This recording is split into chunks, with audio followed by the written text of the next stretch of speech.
बिस्मिल्लाहिर्रहमानिर्रहीम बिस्मिल्लाहिर्रहमानिर्रहीम तस्बीह अल्लाह ताला की दुरूद व सलाम आखिरी नबी हज़रत मोहम्मद सल्लल्लाहु अलैहि वसल्लम पर। मैं राय आबिद अली खरर रास नुक्ता के फोरम से हाज़िर खिदमत। मेरे देखने और सुनने वालों को सलाम। आज का हमारा मौजू है जबरी तलाक से मुतल्लक।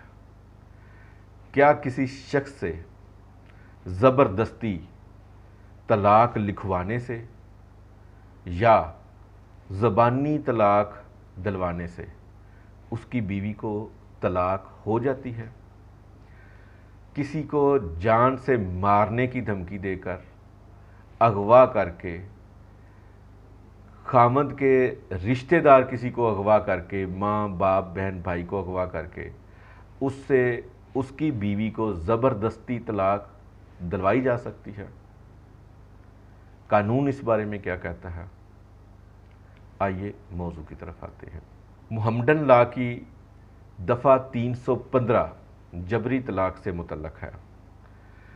जबरी तलाक का मसला उस वक़्त सामने आता है जब लड़का और लड़की के वालिदैन या गार्डियन की, दोनों की या दोनों में से किसी एक की, लड़की के वालिदैन या लड़के के वालिदैन की रज़ामंदी शादी में ना हो, बल्कि लड़के और लड़की ने खुद शादी की हो।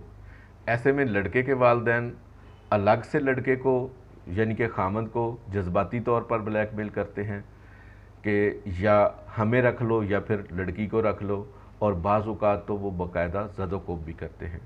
उनकी तरफ से भी ज़बरदस्ती तलाक का मसला सामने आ सकता है, लेकिन ज़्यादातर लड़की वालों की तरफ से आता है।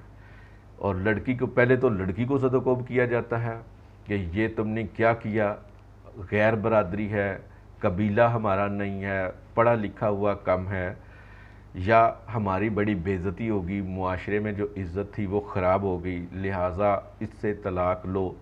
ज़ाहिर है तलाक तो खामद ने ही देनी है, तो फिर खामद की तरफ रुख किया जाता है, उसको अगवा किया जाता है, उसके किसी रिश्तेदार को अगवा किया जाता है, ज़द-ओ-कोब किया जाता है, ब्लैकमेल किया जाता है और मजबूर किया जाता है कि वो अपनी बीवी को तलाक दे।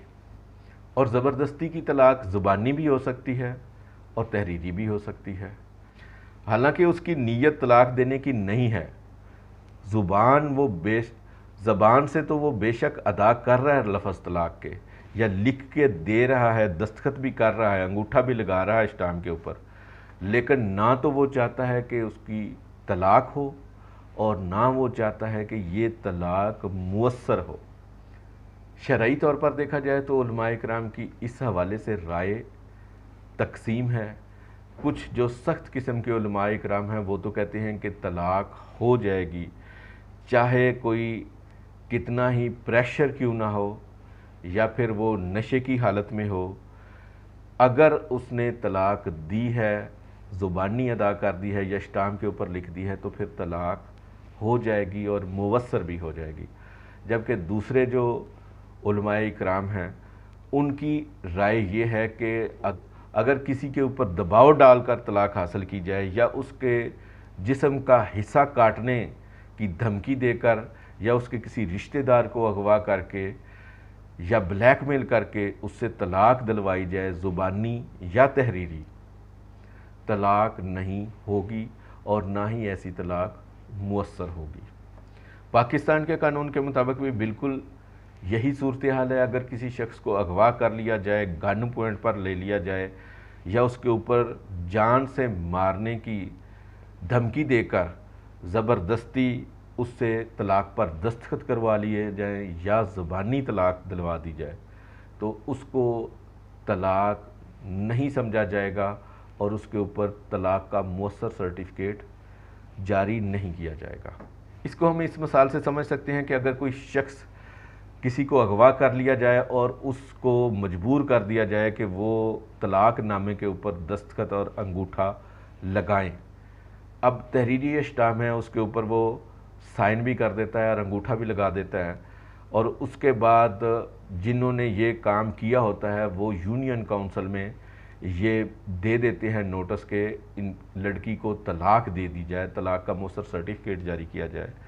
तो जैसे ही वो यूनियन काउंसिल में तलाक का नोटिस पहुंचेगा تو یونین کونسل خامند کو نوٹس بھیجے گی کارروائی شروع کرنے سے پہلے، اور اگر خامند کارروائی شروع ہونے سے پہلے جا کے اپنا بیان دے یا کارروائی کے دوران جا کے بیان دے کہ یہ طلاق میں نے نہیں دی، مجھ سے زبردستی یہ طلاق دلوائی گئی ہے، اس میں میری آزاد مرضی شامل نہیں ہے، تو فوری طور پر یونین کونسل طلاق کی کارروائی روک دے گی، بیوی اور خامند کی شادی برقرار رہے گی۔